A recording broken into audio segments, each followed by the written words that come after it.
श्यामल कोमलांग सीता समारोपित वाम भागम पानो महासायक चारुचापम नमामि रामं रघुवंशनाथम।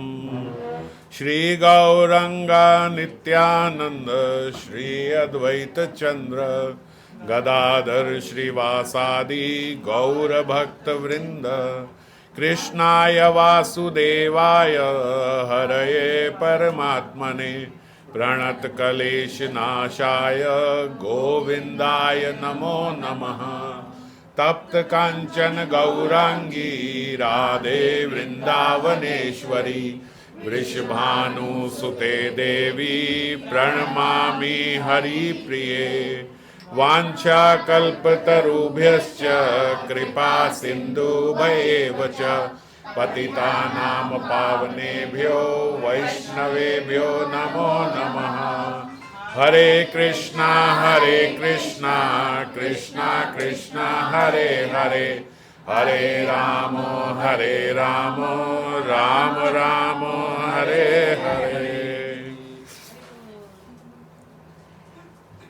तो पिछली बारी हम लोगों ने चर्चा करी थी कि भरत जी किस प्रकार यात्रा करके प्रभु श्री राम से मिलने जा रहे हैं, और असल में जो ये यात्रा है भरत जी की, वो यात्रा हर साधक की है। हम सारे भी अपने इस जीवन में यही यात्रा पे चल रहे हैं और अपने इष्ट के पास हमें भी जाना है। यात्रा वही है जैसे साधक की होती है, और जो जो विकट परिस्थिति भरत जी के पथ पर आई है वही सब साधक के पथ पर भी आती है। अगर साधक की दृष्टि से देखें तो भरत जी के जीवन में, भरत जी की यात्रा में जो समस्याएं आई हैं, जो रुकावट आई हैं, वो सारी रुकावट साधक के जीवन में भी आती है। मुख्यतः संत महात्माओं का कहना है कि 5 विघ्न उनकी यात्रा में आए। जब पहले वो यात्रा उन्होंने प्रारंभ करी तो सबको लेके साथ में चले। ये बोलते ये एक साधक का उदार चित्त है कि राम जी जो हैं वो तो तमसा नदी पे सबको सोता हुआ छोड़कर निकल गए थे आगे। सारे अयोध्यावासी उनके साथ गए थे, पर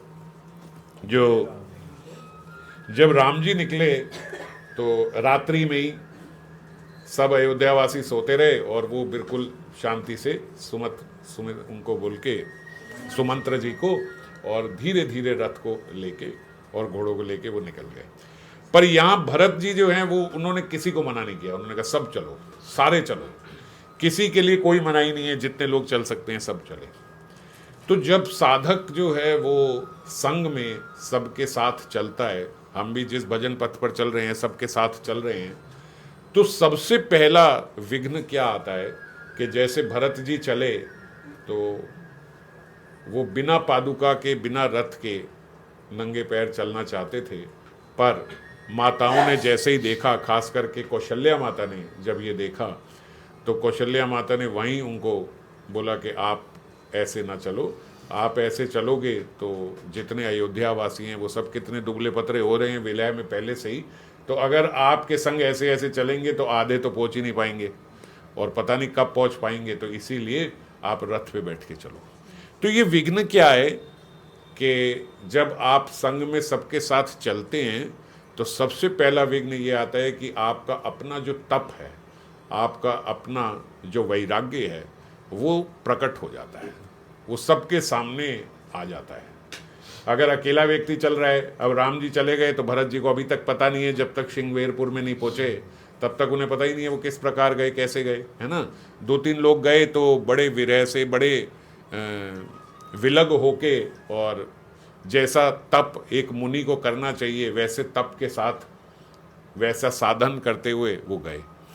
पर जब संग में रहते हैं तो हमारा जो तप है, हमारा जो वैराग्य है वो प्रकट हो जाता है, और जब प्रकट हो जाता है तो एक समस्या और आती है कि फिर या तो उसको करने में ढिलाई हो जाती है, और या फिर उसका इतना नाम हो जाता है कि वो इतना प्रकाशित हो जाता है कि वो वैराग्य फिर वैराग्य नहीं रहता, वो थोड़ा दिखावा बन जाता है ना।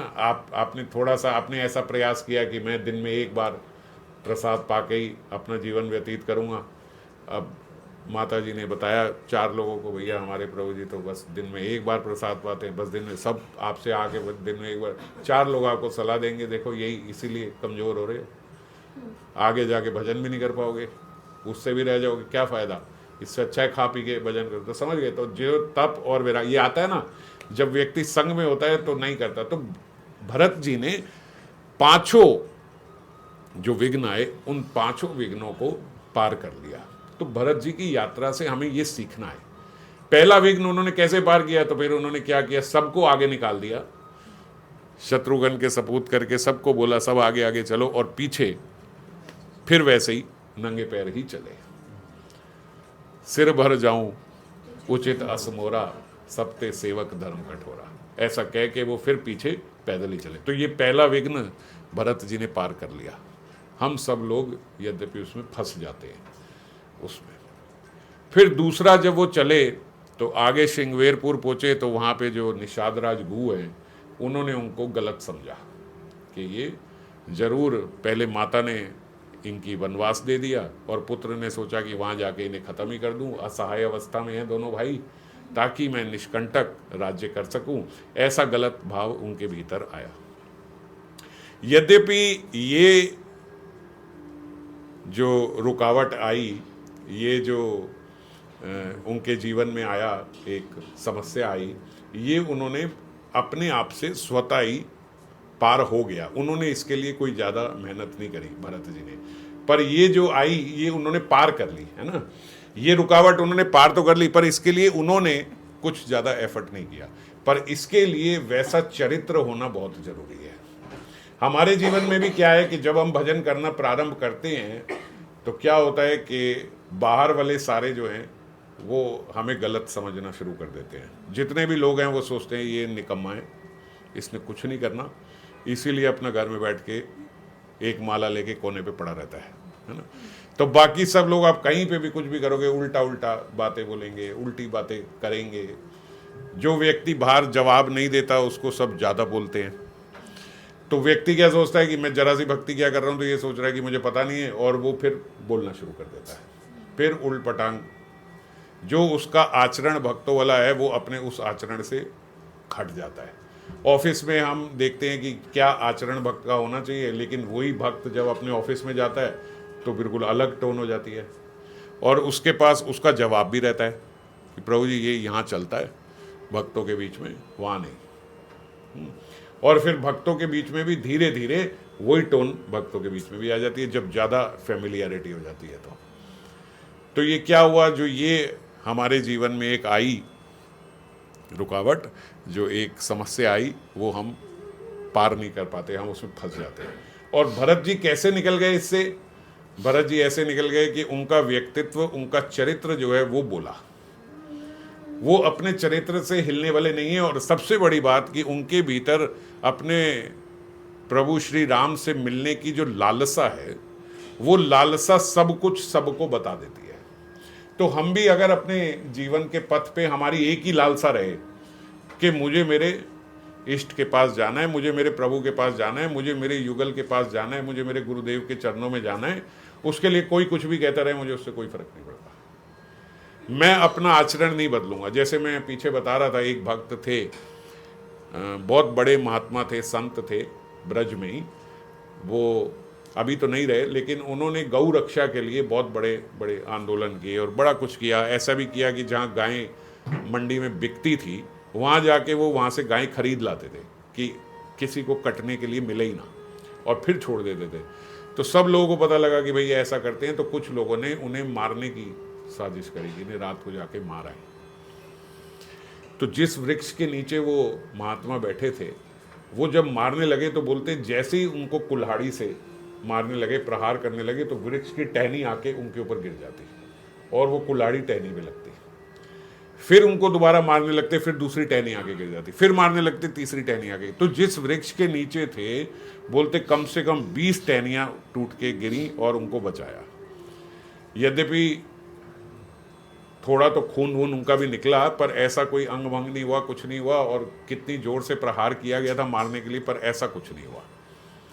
अगले दिन सब, क्योंकि बड़े महात्मा थे, तो सब पुलिस वुलिस ये वो सब डीएसपी वीएसपी सब वहाँ पे आ गए कि भाई महाराज बताओ आपको किसने मारा।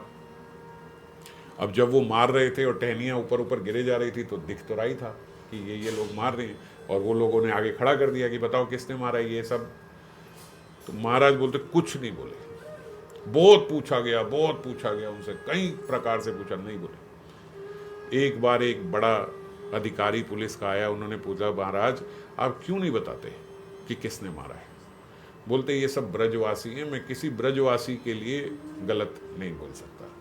बोले महाराज ये कोई बात थोड़ी हुई, आप पे प्रहार किया, कल किसी और पे। बोले आप हाथ जुड़वा लो मेरे से, मेरे गुरु की आज्ञा है कि किसी ब्रजवासी को मेरे द्वारा कष्ट नहीं होना चाहिए। तो यदि मैं इनका नाम लूंगा तो ये ब्रजवासी हैं, इन्हें कष्ट होगा, इसलिए मैं किसी का नाम नहीं लूंगा। मुझे किसी इनमें से किसी ने नहीं मारा। तो आखिरी दम तक उन्होंने नाम नहीं लिया कि मैं नहीं बताऊंगा। क्यों? क्योंकि एक बात हृदय में थी, उन्होंने वो यही कहते कि मैं अपने गुरु की मानूं या आपकी मानूं। मेरे गुरु ने बना किया है कि किसी ब्रजवासी को कष्ट नहीं होना चाहिए। तो ये क्या है, ये जो चरित्र है, ये जो लालसा है कि मुझे मेरे गुरु के चरणों में जाना है, मुझे उनकी बात माननी है, मुझे अपने इष्ट के पास जाना है, ये व्यक्तित्व जो है, ये हमारे जीवन में अगर कोई ऐसी बाधा आ जाए तो हम उससे हट जाते हैं। या ऐसी बाधा कि हम तो बहुत पहले हट जाते हैं। हमें तो कोई थोड़ा सा गलत बोल दे तो हम बोलते हैं ऐसा है, बचपन से भक्ति नहीं कर रहा हूं मैं तो ज्यादा नहीं तो बड़ी जल्दी हम लोग अपने उस चरित्र से नीचे आ जाते हैं। क्यों नीचे आ जाते हैं? क्योंकि हमारे भीतर वो लालसा नहीं है। जो भरत जी के अंदर लालसा है ना प्रभु श्री राम से मिलने की, वो लालसा से हम ये यात्रा नहीं कर रहे हैं। हमारे भीतर आज ऐसा नहीं है कि चाहे कुछ हो जाए इस जन्म में हमें पहुंचना ही है। अगर ये लालसा आ जाए तो फिर ये सब बाधाएं जो हैं छोटी लगेंगी। तो दूसरी बाधा भरत जी ने अपने चरित्र से ही काट दी। उसके लिए उन्हें उस समय कुछ नहीं करना पड़ा। जैसे ऐसे ही सदन कसाई भी थे। अब सदन कसाई भी जब जा रहे थे तो आप सब जानते ही हो कथा उनकी कि एक बीच में चरित्रहीन थी जो स्त्री ने उन्हें रोक लिया और बाद में अपने ही पति की हत्या करके उनके हाथ कटवा दिए। तो जब उसने अपने पति की हत्या करी, बाद में उन पे नाम डाल दिया कि इन्होंने मेरे पति को मारा है, और सारे लोगों ने उनकी पिटाई करी और राजा के पास ले गए और वहाँ उनको सजा मिली। राजा ने कहा इसके दोनों हाथ काट दो, तब भी एक शब्द नहीं बोले वो। उनके मुख से एक शब्द। अब वो क्या कर रहे थे? वो भी यात्रा कर रहे थे, जगन्नाथ जी की ओर जा रहे थे, है कि नहीं? जगन्नाथपुरी पे यात्रा ही तो कर रहे थे, जगन्नाथपुरी को जा रहे थे। तो वो अपनी यात्रा में बिल्कुल ऐसे ही थे जैसे भरत जी हैं कि जगन्नाथ जी के पास पहुंचना है बस। अब बीच में ये विघ्न आया, ये बाधा आई, उनके हाथ काट दिए गए। मगर हाथ कटने के बाद भी एक शब्द नहीं बोले कि भैया मेरी कोई गलती नहीं थी, ये ऐसा कर रही थी, कुछ नहीं बोले। अगर ठाकुर जी कटवा रहे हैं, अगर जगन्नाथ जी कटवा रहे हैं तो जगन्नाथ जी की कोई इच्छा रही होगी। गलत कर्म होंगे, और गलत कर्म तो हमारे हैं ही बहुत कि हम लोग पहले मांस बेचा करते थे, तो इन्हीं हाथों से ये कार्य किया है, चलो कट गए तो ठीक है। और बोलते जब जगन्नाथपुरी के अभी वो बॉर्डर पे ही थे, वहीं पे जगन्नाथ जी ने जो अपने जन थे उन सबको बोला कि जाओ पालकी लेके जाओ, और मेरा एक भक्त आ रहा है सदन कसाई, उसको लेके आओ। सबने बोला हम कैसे पहचानेंगे कि भाई आपका भक्त वहां पे है? बोले उसके हाथ बिल्कुल मेरी तरह ही है। जगन्नाथ जी कहते जैसे मेरे हाथ है ऐसे उसके हाथ है, जाओ उसको लेके आओ। सदन कसाई के लिए पालकी भेजी गई कि पालकी में उनको बिठा के लेके आओ। हालांकि सदन कसाई उस पालकी में नहीं बैठे, वो ऐसे ही चलते हुए गए, मगर जैसे ही उन्होंने जाके जगन्नाथ जी को दंडवत प्रणाम किया तो दोनों हाथ निकल के वापस आ गए। तो जब कोई व्यक्ति भरत जी की तरह ही अपने पथ पे चलते हुए बिल्कुल ऐसा ही है कि केवल अपने ठाकुर जी से ही मिलना है और अपने चरित्र से गिरना नहीं है, तो अपने चरित्र से ना गिरने के कारण देखो क्या क्या हो जाता है कि कटा हुआ हाथ भी वापस आ जाता है। और हम लोग ये बोले अब तो कट गया ना, अब तो हाथ कट गए ना, ये देख लो क्या मिला, ये देख लो क्या मिला। पहले तो हम हाथ कटने तक रुकेंगे नहीं, उससे बहुत पहले तो स्त्री आए तो बड़ा प्रलोभन है भैया, वहीं से ना हट पाएंगे। नौबत ही ना आएगी हाथ कटने तक की तो। और अगर कभी आ गई तो फिर भगवान को कोसने से ना मानेंगे कि ये देखो क्या कर दिया भगवान ने।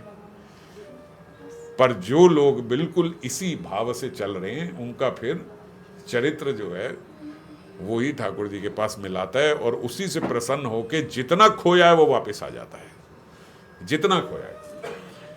हमारी समझ के बाहर है कि कटा हुआ हाथ भी वापस आ जाए। फिर तीसरी बाधा क्या आई, ये भी भरत जी इस बाधा से भी निकल गए। तीसरी बाधा क्या आई, जब भारद्वाज ऋषि के पास गए तो भारद्वाज ऋषि ने एक से एक अष्ट सिद्धियां, 9 निधियां सब वहां पे प्रकट हो गई। एक से एक भोग और ऐश्वर्य की वस्तु वहां पे प्रस्तुत की, एक से एक, मतलब आपकी परिकल्पना के बाहर की बात है। आप यहाँ की भोग्य वस्तु सोच सकते हो, आप बहुत ज्यादा सोचोगे स्वर्ग की सोच सकते हो, उन्होंने स्वर्ग से ऊपर की, इतनी ऊपर की कि ब्रह्मा भी हैरान हो जाए। तो उनके लोक से, ब्रह्म लोक से भी ऊपर की भोग्य वस्तु सारे अयोध्यावासी सैनिकों के लिए, सबके लिए। और अगर गलत बोल रहा हूं तो राम जी क्षमा करें, लेकिन कहीं पे भी तुलसीदास जी ने ये नहीं लिखा कि किसी अयोध्यावासी ने उस दिन किसी भोग्य वस्तु को हाथ नहीं लगाया। केवल ये बात भरत जी के लिए लिखी गई है।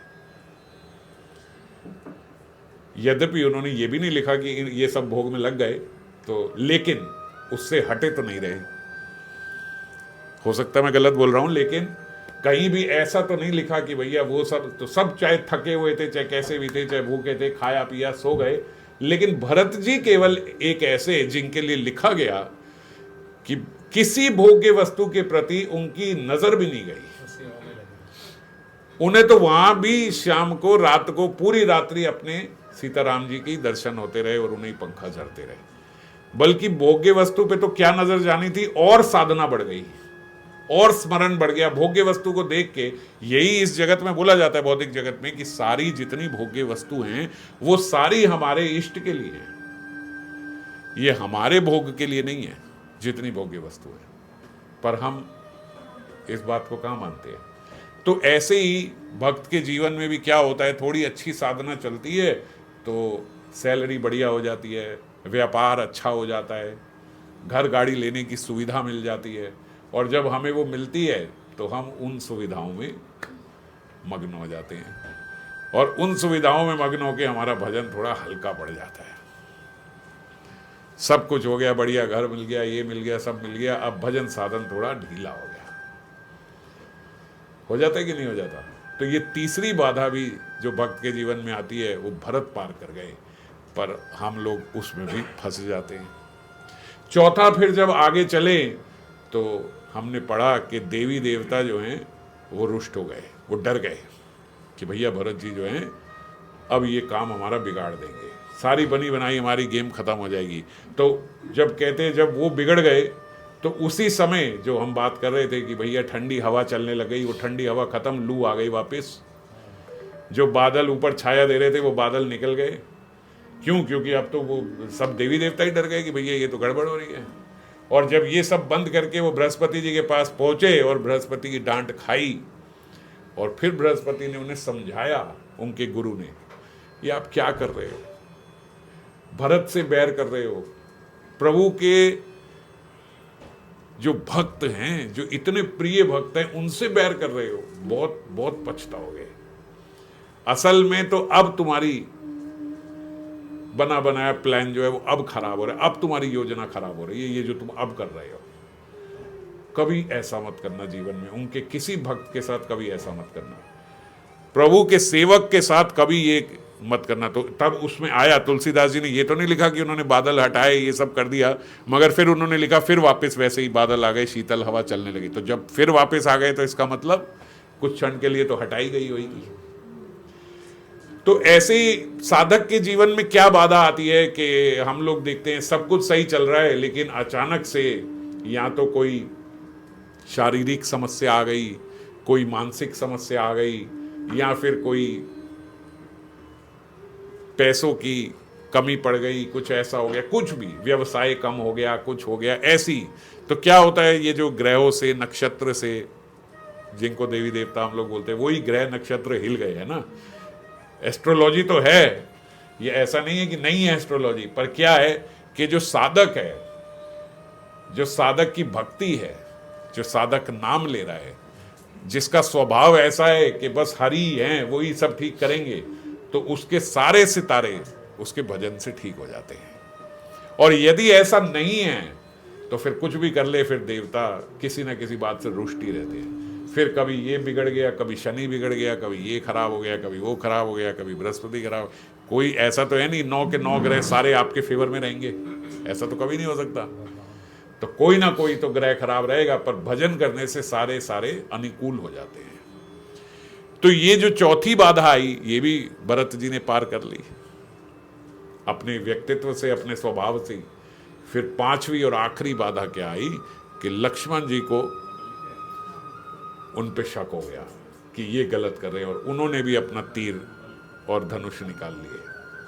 तो ये बोलते पांचवी बाधा क्या है, बोले पांचवी बाधा ये है कि आपके अपने प्रियजनी, थोड़ा सा आपके अपने प्रियजनी, अपने घर वाले, अपने साथ के लोग ही आप पे शक करने लगेंगे कि ये गलत कर रहा है, ये कोई तरीका नहीं है जीने का, इसको ऐसा करना चाहिए, इसको वैसा करना है, ये देखो ये तो अपनी रिस्पॉन्सिबिलिटी नहीं समझ रहा, ये तो ये नहीं कर रहा, ये तो वो नहीं कर रहा, कम से कम घर के लिए तो पैसा कमाए, कम से कम यहाँ के लिए तो कम से कम सोसाइटी में रहने लायक तो हम ठीक से होए, कम से कम इतना। तो अपने ही घर वाले उल्टा सीधा बोलना शुरू कर देते हैं। तो कैसा भी व्यक्ति भजन कर रहा हो, लेकिन अपने घर वाले उसको हमेशा हम देखते हैं कुछ ना कुछ बोलते ही रहते हैं कि ये सही व्यक्ति नहीं है। 50 व्यक्ति उसकी तारीफ करते हो, पर एक घर वाला साथ में बैठ जाए, वो बताएगा भैया ये क्या है। तो भरत जी के स्वभाव से ही वो बाधा भी पार हो गई। कैसे पार हो गई, बोले आकाशवाणी तक हो गई कि भरत जी से इस प्रकार का व्यवहार मत करना, बाद में पछताना पड़ेगा। तो ऐसे ही बोलते, अगर साधक अपनी जगह सही है, अपने आप को सब पहले ही, भरत जी मत समझ लेना कि घर वाले तो बोलते रहते हैं हम भरत जी हैं, पहले वैसा व्यक्तित्व होना चाहिए, क्योंकि उससे पहले की 4 बाधाएं जो है उसमें तो आप गिर जाते हो। 5वें को सिरों चढ़ी मान लो कि भैया ये तो घर वाले कुछ भी बोले हैं, भरत जी ने भी परवाह नहीं करती, हम नहीं करेंगे। भरत जी के लिए भगवान ने वो अनुकूल कर दिया था। भगवान ऐसा अरेंजमेंट कर देते हैं कि घर वाले भी फिर समझने लगते हैं कि ये सही है, उसमें आपको कुछ नहीं करना। भरत जी ने कुछ नहीं किया, भरत जी ने जाके लक्ष्मण को नहीं समझाया, है ना। तो ऐसे ही हम नहीं समझाएंगे, हमारा व्यक्तित्व समझाए, ऐसा व्यक्तित्व, ऐसा आचरण होना चाहिए। तो ये 5 मुख्य बाधाएं भरत जी के जो जीवन में आई, और हमने एक बार चर्चा करी थी जब हनुमान जी लांग रहे थे, जब वो हरि कार्य को जा रहे थे, तो उनके जीवन में भी आई थी। वो जब हनुमान जी आएंगे तब फिर चर्चा करेंगे। मगर यहाँ भरत जी की जो ये यात्रा है और हम साधक की जो ये यात्रा है, ये हम साधक को सीखना चाहिए कि हमारे जीवन में जो ये बाधाएं आई, हम भी इससे ठीक से पार कर पाएं। और पार करने का एक ही तरीका है कि हमारा आचरण भरत जी जैसा हो। भरत जी का आचरण कैसा है? पहला, उनका सेवा भाव, अपने आप को निम्न जानना, निम्न से भी निम्न जानना, अपने आप को, श्री राम का अपने आप को इससे बड़ा दास कौन आपको मिलेगा? राम जी का इससे बड़ा दास कौन मिलेगा? और है कौन? भाई हैं। उनके कितने बड़े, कितने छोटे भाई हैं? आधा घंटा छोटे भाई हैं, आधा घंटा छोटे हैं। और किस प्रकार उनका राम जी के प्रति उनका आचरण है कि जैसे पता नहीं कितने बड़े भाई नहीं, जैसे गुरु हो, साक्षात गुरु के प्रति जैसे एक शिष्य का भाव होना चाहिए, ऐसा भाव, जो वो भी ऐसा नहीं कि कोई जो अपने गुरु और हरि में भेद नहीं जब समझते, जो गुरु और हरि को एक ही जानते हैं, ऐसा शिष्य जो होगा उसका आचरण ऐसा होगा जैसा भरत जी का है। यद्यपि होता नहीं, मगर उसका आचरण ऐसा होना चाहिए, वो मैच करता है भरत जी के आचरण जैसा। और है क्या? आधा घंटा बड़ा भाई। हम लोग 1-1, 2-2 साल, 5 साल, 7 साल बड़े को कुछ नहीं समझते, अपना भाई हो तो पागल है तो इससे ज्यादा अकल बुझी है। और वो क्या है, केवल आधा घंटा बड़े भाई, और उनका किस प्रकार से वो पूजन कर रहे हैं, नमन कर रहे हैं। तो ये आचरण अगर हमारे भीतर होगा तो ये बाधा हम लोग पार कर पाएंगे। तो अब जब सब वहां पहुंचे, सब आपस में एक दूसरे से मिले, उस अवसर पर निषाद राज जी हाथ जोड़कर प्रणाम करके विनती करने लगे कि हे नाथ, राम जी से कहते हैं, मुनि वशिष्ठ जी के साथ सब माताएं, नगरवासी, सेनापति, मंत्री सब आपके वियोग में व्याकुल हो रहे हैं। अब भरत जी और राम जी जब मिलते हैं ना, तो कैसे मिलते हैं बोलो, एक दूसरे से मिल लिए और अब एक दूसरे को देख रहे हैं, शब्द नहीं है बोलने को। ना राम जी भरत जी से कुछ बोल रहे हैं, ना भरत जी राम जी से कुछ बोल रहे हैं, ना माता सीता से कुछ बोल रहे हैं, ना सीता उनसे कुछ बोल रही हैं। बस ऐसे देख रहे हैं जैसे मुंह से शब्द गायब हो गए, देखे जा रहे हैं और प्रेम अश्रु झरझर बह जा रहे हैं। कितना कुछ बोलने को है, लेकिन कौन सी बात पहले बोले बोले समझ में नहीं आ रही। मिलते ही एकदम ऐसे हो गए कि क्या बोले। थोड़ा समझ पा रहे हो ना आप लोग कि कैसी अवस्था हो जाती है कि एकदम ऐसे मिले तो ऐसे लगता है अभी तो एकदम कुछ भूला ही नहीं जा रहा। तो इसीलिए बीच में निषाद राज बोले कि ये तो लंबा चलेगा, तो वो बीच में बोले कि हे नाथ, अब वो वशिष्ठ जी, मंत्रीगण, सब माताएं भी आई हुई हैं, आप पहले चल के उनसे मिले। और गुरु का आगमन सुनकर रामचंद्र जी उसी समय बड़े वेग के साथ चल पड़े। जब राम जी निकले तो साथ में भरत जी भी साथ साथ, अब तो वो राम जी को छोड़ नहीं रहे हैं। लक्ष्मण जी तो चलेंगे ही चलेंगे, भरत जी जहां साथ जा रहे, तो राम जी ने शत्रुघ्न को बोला, आप माता सीता के साथ आप रहो, वन में अकेला तो नहीं छोड़ सकते। बाद में छोड़ के गए थे, दुर्घटना हो गई, तो वन है ना, तो वन में ध्यान रखना होता है। तो वहीं उनको शत्रुघ्न को बोला, विशेषतम ऐसे ही होते हैं, सबसे ज्यादा कार्य उन्हीं को मिलता है। तो सब तो निकल गए, उनको बोला आप यहीं पे साथ में रहो। और जब राम जी वहाँ गए, गुरु जी के दर्शन करे, दंडवत प्रणाम किया, वशिष्ठ जी ने दौड़कर उन्हें हृदय से लगाया। और उसके बाद बोलते वहीं पे प्रेम से पुलकित होकर निषाद राज जो है, अब ये निषाद राज जो है ना, ये आगे आगे आगे आगे चल रहे थे भरत जी के साथ, और सब पीछे थे काफी टाइम से। तो अब निषाद राज जी ने भी जब राम जी ने दंडवत प्रणाम किया, तो ऐसा होता है ना, जब गुरु को एक जना यहाँ से एक शिष्य प्रणाम करे तो फिर सारे प्रणाम करते हैं। तो जब राम जी ने उन्हें प्रणाम किया तो निषाद राज जी ने भी अपना नाम लेकर दूर से ही वशिष्ठ जी को दंडवत प्रणाम किया, निषाद राज ने। अच्छा, ये मैं क्यों बता रहा हूं, मैं आपको बताता हूं। जब पहले भरत जी आ रहे थे, श्रृंगवेरपुर पहुंचने वाले थे, तो निषाद राज जी को डाउट हुआ था, भाई भरत जी किस इंटेंशन से आ रहे हैं, जरा पता लगा के आता हूं। याद है ना, हमने वो करा था, कथा सुनी थी। तो निषाद राज जी ने कहा मैं पता लगा के आता हूं। इन्होंने दूर से दंडवत किया, तो वशिष्ठ जी ने बताया था कि ये राम सखा हैं।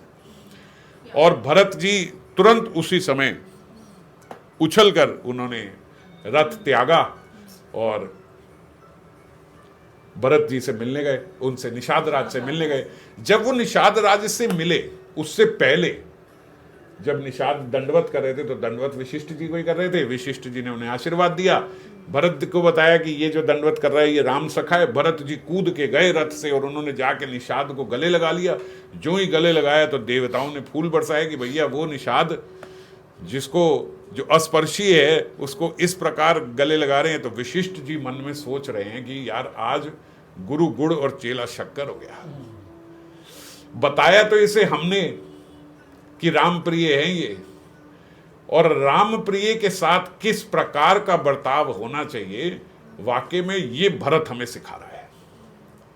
ये भरत से सीखने को मिल रहा है कि जो राम जी का प्रिय है उससे कैसे मिलना चाहिए। और मैं अपनी प्रभुता में, मैं अपने गुरुत्व में, मैं अपने बड़कपन में केवल दूर से ही उनको आशीर्वाद दे रहा हूं। मैं कौन हूं आशीर्वाद देने वाला? राम जी उसको गले लगाते हैं। राम जी का प्रिय है, प्रिय राम जी के प्रिय से ऐसे मिलना चाहिए। तो अब विशिष्ट जी उतर के जाके गले लगाएं तो बड़ा अजीब लगेगा। पहले दंडवत हो गया, आशीर्वाद हो गया, भरत जी मिल रहे हैं, वो भी पीछे पीछे जाके तो नहीं मिलेंगे। विशिष्ट जी ने सीख लिया कि भरत ये तुमने सिखा दिया। अब उन्होंने कहा आगे कभी मौका मिलेगा। अब क्या हुआ, अब निषाद राज, अब फिर यहीं आ जाओ। अब निषाद राज उन्हें दंडवत कर रहे हैं राम जी के साथ। राम जी को तो वो मिले राम जी के बाद तुरंत जाके निषाद राज को गले लगा लिया। ये तब के वशिष्ठ जी जो सीखे हुए हैं, ये अब इन्हें समझ। वशिष्ठ ने इसलिए लिखा, वशिष्ठ जी ने राम सखा जानकर उनको जबरदस्ती हृदय से लगा लिया। अब उन्हें लगा राम सखा से ऐसे मिलना चाहिए। ये भरत जी ने हमें सिखाया था, ये तरीका है राम के सखा से मिलने का। बोले मानो जमीन पर लौटते हुए प्रेम को समेट लिया उन्होंने। वो जमीन पे लेटे हुए उठाया, उन्हें जबरदस्ती उठा के उन्हें गले से लगाया कि अब दंडवत नहीं, अब हम भरत से सीख गए। भगवान श्री राम ने फिर जितनी अयोध्या वासी आए थे सबको अपने मिलने के लिए व्याकुल देखकर बोले जिस जिस भाव से जो जो मिलने का अभिलाषी था उसी से वैसे एक साथ अनेक रूप करके सारे अयोध्यावासी से तुरंत उसी समय मिले। और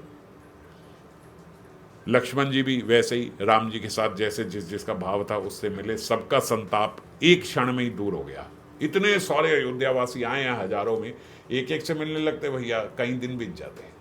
तो उतने ही रूप लेके जो जिस भाव से, कई बड़े हैं उनको बच्चे की तरह देखते हैं, कई छोटे हैं उनको अपना आइडियल देखते हैं, कई उनके साथ के हैं उन्हें अपने भाई की तरह, जो जैसे देखता है उसको उसी के स्वरूप राम और लक्ष्मण दोनों जी ने वैसे ही प्रणाम किया। और बोलते जैसे करोड़ों घड़ों में, जो घड़े होते हैं मटकों में, करोड़ों मटकों में एक साथ सूर्य दिखाई देता है ना, अगर सूर्य निकले तो सब में सूर्य की छवि दिखाई देती है, ऐसे इतने रूप लेके जो जैसा मिलना चाहता था वैसे सबके साथ वो मिले।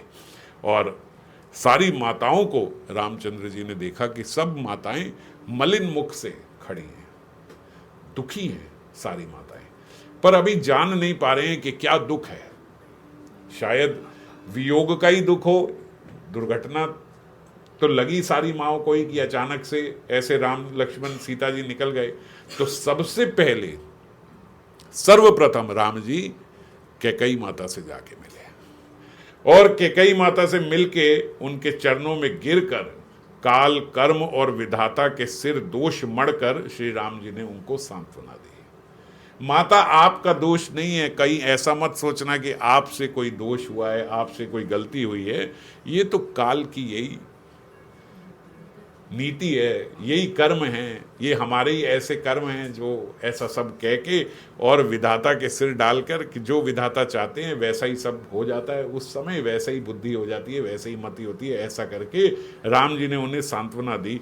फिर बाकी माताओं से राम जी मिले। फिर जो गुरु माँ भी साथ में आई हुई थी वशिष्ठ जी के साथ, अरुंधति माता, सबसे वो मिले और सबको समझा बुझाकर संतोष कराया कि माता जगत ईश्वर के अधीन है, किसी को भी दोष नहीं देना चाहिए। बार बार सबको बोलते हैं कि ऐसा ना हो कि सब माता कैकेयी को दोष देते हो। तब दोनों भाई पैर पकड़कर सुमित्रा माता की गोद में जा चिपटे और फिर दोनों भाई बाद में कौशल्या माता जी से जाके मिले। अंत में कौशल्या माता जी, पहले कैकेयी माता से, फिर सुमित्रा माता से और फिर कौशल्या माता से। और बड़े ही स्नेह से माता ने उन्हें हृदय से लगा लिया और प्रेम अश्रु से ही मानो उनका अभिषेक भी कर दिया। इस प्रकार जितने ब्राह्मण थे, मंत्रियां और माताएं और गुरु आदि ये सब थे, सब लोगों को साथ लिए हुए भरत जी, लक्ष्मण जी और श्री राम जी पवित्र आश्रम को अपने लेके चले। जो उनका आश्रम है वहाँ सबको लेके चल रहे हैं कि भाई चलो चलो आ जाओ, आप हमारे आश्रम में आओ।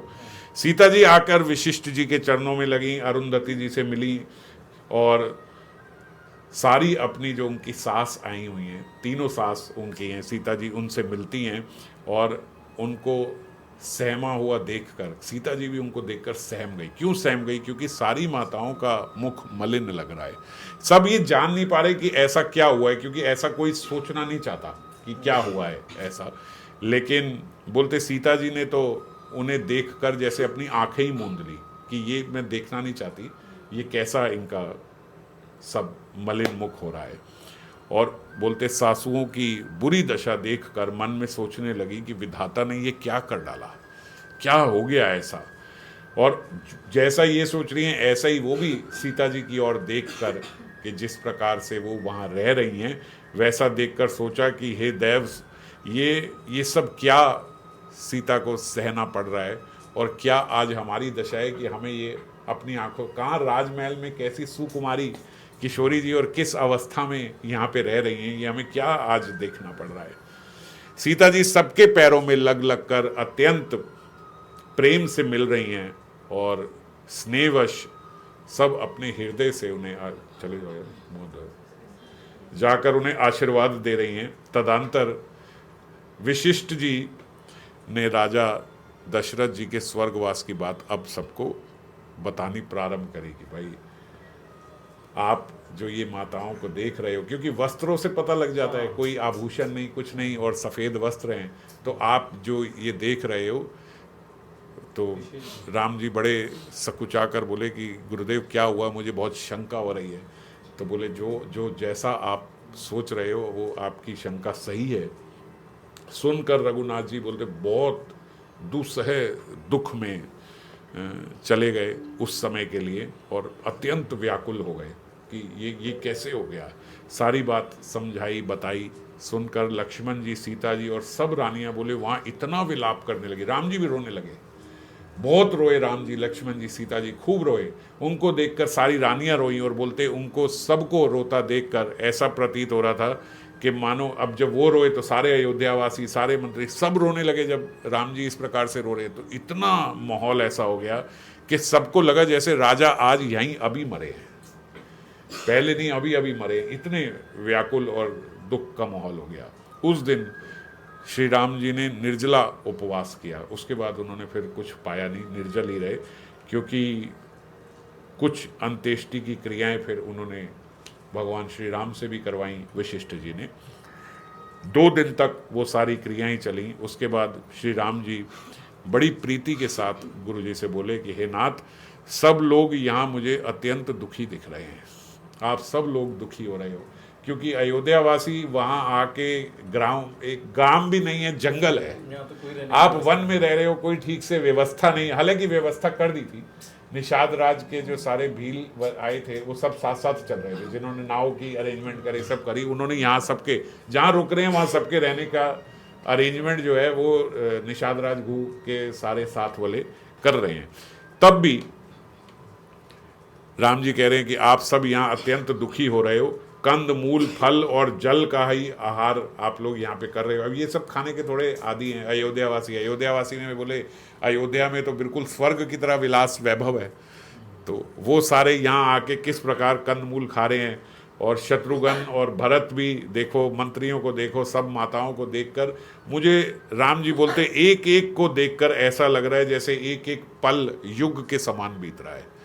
ये कैसे यहाँ रह रहे हैं, ये राम जी का ये स्वभाव देखो आप, हरि प्रभु भगवान का कैसा स्वभाव है। खुद वहाँ रह रहे हैं और खुद हर जगह, कई जगह आया कि राम जी बोले बड़े आनंद के साथ वहाँ रह रहे हैं और कंदमूल खा के ऐसा कह रहे हैं जो बहुत अच्छा, बहुत आनंद लग रहा है। ऐसे ही महाप्रभु हैं, जब वो वन में जा रहे हैं तो वो वन में क्या कह रहे हैं कि आज मेरे को सही आनंद आया। जो उनके साथ उनका दास है बलभद्र भट्टाचार्य, उसको भी क्या कह रहे हैं कि भैया तुमने बहुत मेरी सेवा करी, वन का खाना खा के तो कह रहे हैं मुझे बहुत आनंद हो रहा है। ऐसे ही राम जी यहाँ कह रहे हैं मुझे तो बहुत आनंद हो रहा है, और जब बाकियों को देख रहे हैं सबको तो कह रहे हैं एक एक पल ऐसे लग रहा है युग के समान बीत रहा है। तो अतः आप सबके साथ अब अयोध्यापुरी पधारिए। उन्हें ऐसे है कि चलो आप मिलने आए हो, मिल लिए, और ये समाचार भी देनी थी जो ऐसा हुआ राजा दशरथ जी के साथ, तो आपने वो दिया, अब आप जाओ यहाँ से। जब श्री राम जी के वचन सबने सुने तो बोले सारा समाज, जितने अयोध्यावासी सब थे, अब वो लेके आए हुए हैं, सब क्या सोच के आए हैं ये तो अभी राम जी को पता नहीं है। तो बोले सारा समाज जो है वो भयभीत हो गया, मानो जैसे बीच समुद्र में ही जहाज डगमगा जाता है ना, सब ऐसे हो गए कि मरे गए। ये क्या बोल रहे हैं, ये क्या कह रहे हैं, हम इसलिए थोड़ी आए थे बस यहाँ की 2 दिन यहाँ रह के इन्हें देख के चले जाएंगे। तो सब लोग वहाँ पे तो बड़े, लोग कैसे रह रहे, बोले लोग तो अच्छे से रह रहे हैं। सब लोग वहाँ जो पवित्र नदी है, मंदाकिनी नदी है, वहाँ पे 3 बारी स्नान करते हैं और रामचंद्र जी को दंडवत प्रणाम करके बोले नेत्र भर भर के उन्हें देख रहे हैं और सबको ऐसा आनंद आ रहा है। वो बोल रहे हैं लोग खाते नहीं है और लोग कह रहे हैं कि हमें खाने की सुत नहीं है, कौन ये सब खावे। तो कह रहे पेट तो हमारा इनको देख देख के भर रहा है, बड़ा आनंद हो रहा है, राम जी को दिन रात हमें देखने को मिल रहा है। और जितनी भी उनकी रहने की व्यवस्था है, वो बोलते वहाँ के जो वनवासी थे, जो निषाद राज के साथ थे, उन सब लोगों ने इतने प्रकार से अयोध्या वासियों की सेवा करते और बदले में वो उन्हें कुछ देते कि भाई आप ये ले लो, वो ले लो, जो भी उस समय सिक्का इत्यादि ये सब जो भी चलता होगा वो सब वो दे रहे। बोले कुछ नहीं ले रहे उनसे, अरे आप इतना हमारे लिए कर रहे हो, ये सब कर रहे हो, जैसे एक नौकर सेवा करता है ऐसी सेवा कर रहे हैं अयोध्या वासियों की। और कोई नौकर तो नहीं है उनके, लेकिन सेवा बिल्कुल ऐसे कर रहे हैं जैसे कोई नौकर बाई करते हैं। और जब वो कुछ देना चाह रहे हैं तो उनसे लेते नहीं हैं और बदले में कहते कि ये तो आप कृपा कर रहे हो, हम तो केवल मुख से बोलते हैं, वो सच में मान रहे हैं आप कृपा कर रहे हो, और ये हमारा बड़ा सौभाग्य है कि आपके कारण हमें रामचंद्र जी के दर्शन हुए। अरे आप लोग आए तो हमारा राजा निषाद राज हमें आपकी सेवा के लिए यहाँ ले आए साथ में, अगर ना लाते तो हम लोगों को कहाँ ही राम जी के दर्शन होते। माता कैकेयी के पर के पैर छूते हैं, माता आपने कल्याण कर दिया हमारा। उनकी अलग रीति है, बोले अगर आप ये ना करते तो हमें कहाँ राम जी के दर्शन होने थे, हम तो चोर और चक्के थे, वैसे के वैसे ही रहते। हमें तो, हम मांस खाने वाले, चोरी करने वाले, ये सब करने वाले, हम तो इसी पे, हमें पता ही नहीं धर्म होता क्या है। ये तो इनको देख के हमारा किस प्रकार मन पवित्र हो गया, हमारे भीतर कैसा आनंद हो रहा है, ये हमारी परिकल्पना के बाहर है। आप बोलते हो ये कुछ पैसा ले लो, ये कर लो, ये सब कुछ नहीं है हमारे लिए जो आपने हमें दिया है। अब ये तो कैसी वस्तु है, ये शब्दों में नहीं आ सकती। बोले आंख देख रही है, आंख बोल नहीं सकती, तो कैसे बोले। और जुबान बोल रही है लेकिन जुबान ने देखा नहीं है, तो इसीलिए क्या मिल रहा है ये जुबान से व्यक्त करना संभव नहीं है। क्यों संभव नहीं है? बोले जुबान ने देखा नहीं है और आंख बोल नहीं रही है। तो जो बीच का गैप आ गया ना, बोले ये गैप भी बहुत बड़ा लगता है, ये हम समझ नहीं पा रहे हैं, मगर ये बहुत बड़ा गैप लगता है। क्या मिल रहा है हमें, हम क्या क्या बताएं आपको। ऐसा अद्भुत प्रेम का आस्वादन हो रहा है। बोले हमारे दिन रात पाप करते बीतते थे, लेकिन हमें पता भी नहीं था कि हम पाप कर रहे हैं। आज कई कई लोग हम लोग देखते हैं कि दिन रात पाप कर रहे हैं, उन लोगों को पता ही नहीं है कि हम ये पाप कर रहे हैं। तो भी ना तो बोल रहे हमारी कमर पे हम इतने पाप करते हैं, पर अब देखते हैं कि देखो इतने पाप करके भी ना हमारी कमर में कपड़ा है और ना हमारे पेट भरते हैं। भर भर के जानवर मार के खा ले, लेकिन पेट हमारा कभी आज तक भरा नहीं है। क्यों? क्योंकि पाप प्रवृत्ति से ही रहते थे। हमें स्वप्न में भी कभी धर्म बुद्धि क्या होती है ये हमें पता ही नहीं है। स्वप्न में भी नहीं पता थी हमें कि ये क्या होती है। यह सब तो श्री रघुनाथ जी के दर्शन का प्रभाव है कि आज हमें ये सारी चीजें समझ में आ गई। और बोले प्रभु के चरण कमल हमने देखे, तब से हमारा ये सारा दुख और दोष मिट गया। वरना तो हम लोग ऐसे हैं कि भैया आप यहाँ आते आपको पता भी नहीं लगता, सारे आपके कपड़े लत्ते हम चोरी करके ले जाते। हम ऐसे थे, आपके पास कुछ होता वो भी चोरी करके हम ले जाते और उसको गलत ना मानते। हम देखो पशु कैसा होता है, ऐसा ही तो होता है। पशुवत जीवन व्यतीत करते थे भील को जो थे सारे। बोले हम यही करते थे, हमारा यही जीवन था। जो पशु मिला मारा काटा खा लिया, कोई ऐसा मिला कपड़े चोरी करे निकाल के ले गए। हमें पता ही नहीं है कि ये चोरी खराब होती है। मगर आज तो वो परम भक्त हैं और एकदम से परम भक्त बन गए, तो अब वो ऐसे होते हैं कि हमें क्या मिल गया हमें इनके दर्शन से। तो सब उनकी अयोध्यावासी भी जो हैं, जब वो उनकी बातें सुनते तो अयोध्यावासी उनकी सराहना करते कि यार कितने हम्बल लोग हैं, इतनी सेवा कर रहे, ऊपर से हम लोगों को ऐसा कह रहे हैं जैसे हम पता नहीं इनके लिए क्या क्या करें। क्योंकि करने वाले तो रघुनाथ जी हैं, वो जान नहीं पा रहे कि हमने क्या कर दिया ऐसा इनके साथ, जो ये इतनी हमारी सेवा कर रहे हैं।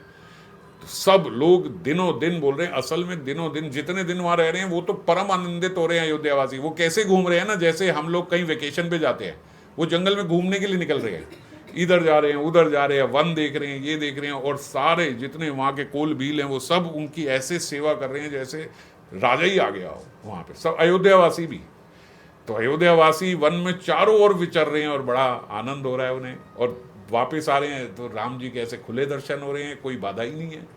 राजमहल में तो नहीं घुस सकते थे, राजमहल में तो बड़ी बाधाएं हैं, द्वार हैं, शिष्टाचार है। यहाँ क्या है? यहाँ कोई शिष्टाचार नहीं, कोई द्वार नहीं, कुछ नहीं। आओ राम जी के दर्शन, बैठे हुए हैं देखो।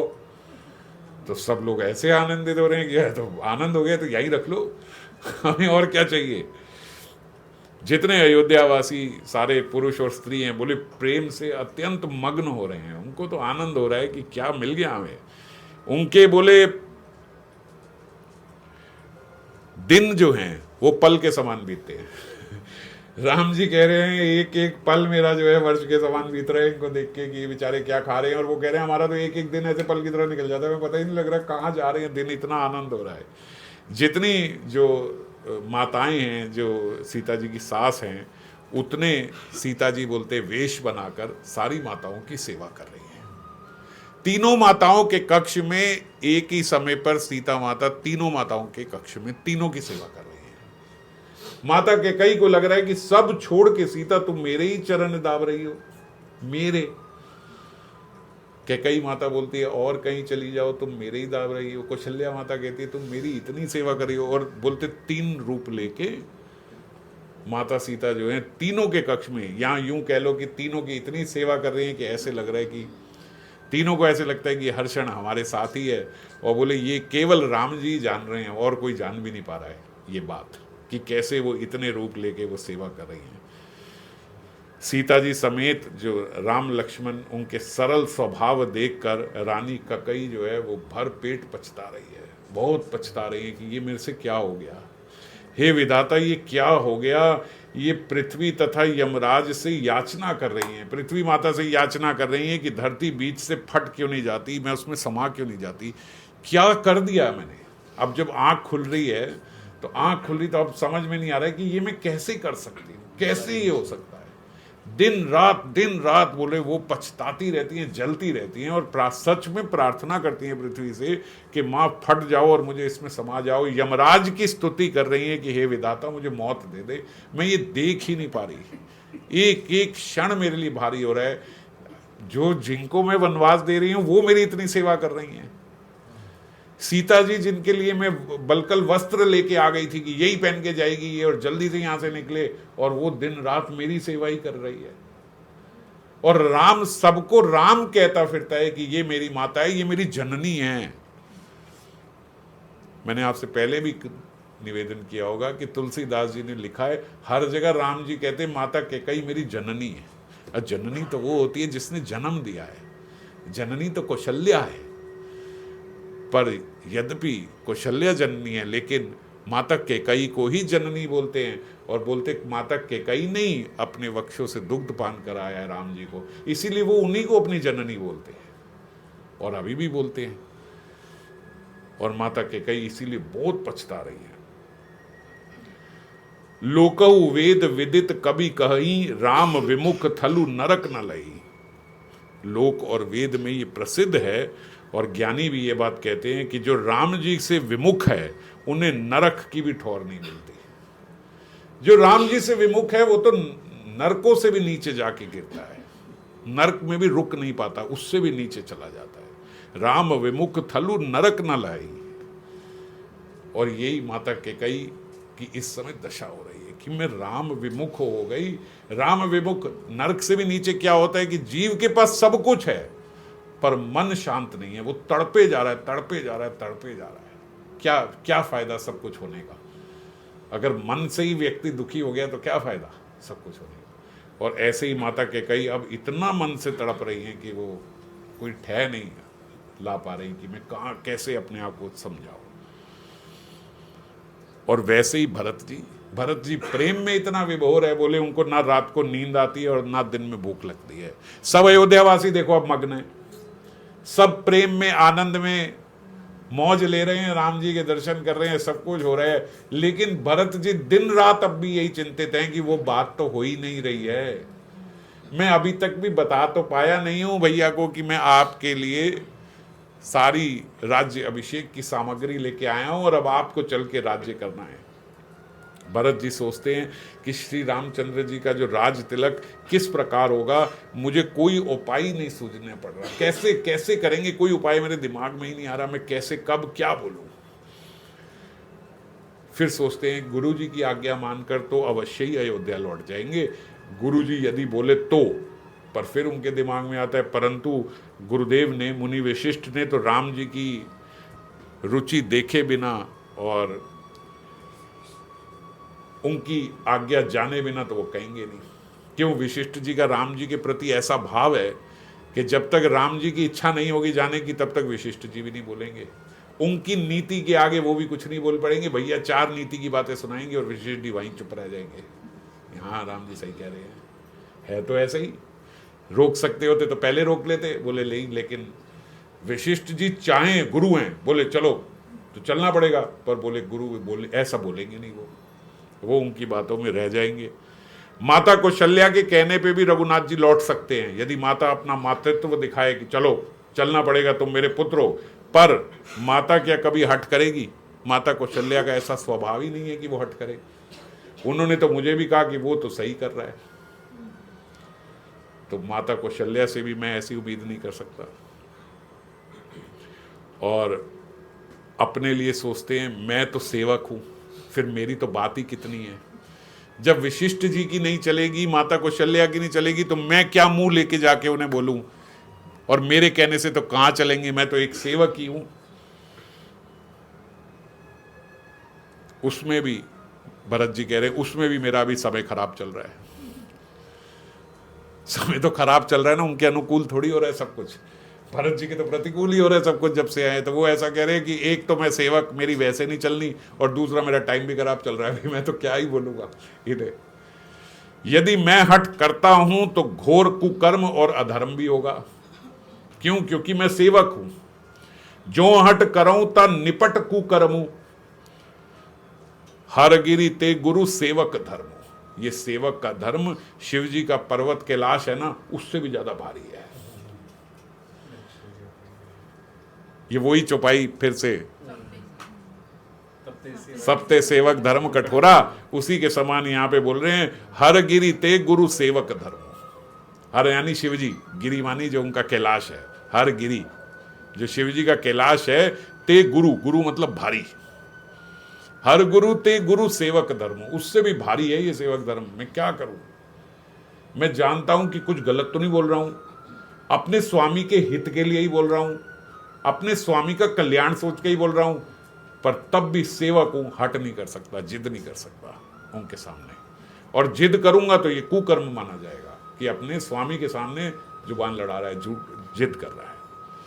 सोचते सोचते सोचते बोले भरत जी की रातें ऐसे ही बीत जाती हैं, उन्हें नींद नहीं आती।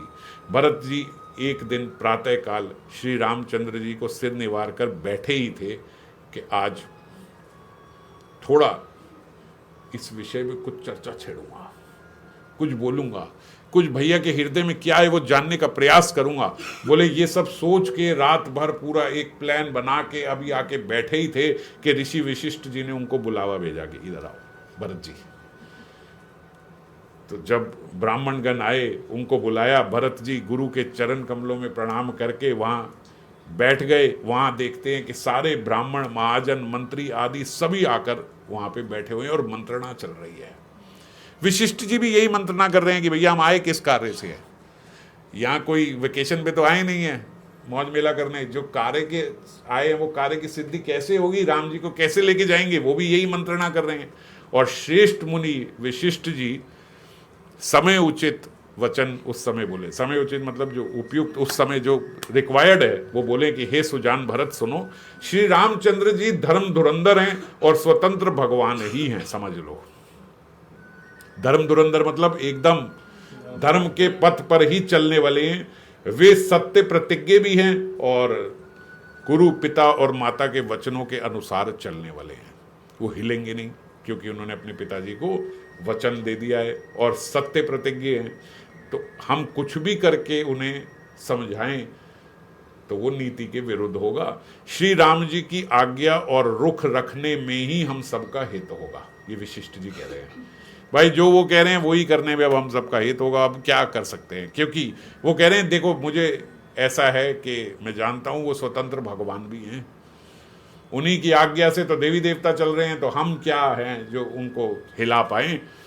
तुम सयाने लोग सारे जितने ब्राह्मण, मंत्री और ये सब बैठे हुए हैं, वो बोल रहे तुम सब सयाने लोग जो हो, ये सब एक साथ मिलकर कुछ सजेशन है तुम्हारे पास, तो तुम लोग बताओ क्या कर सकते हैं, मैं सुनूंगा।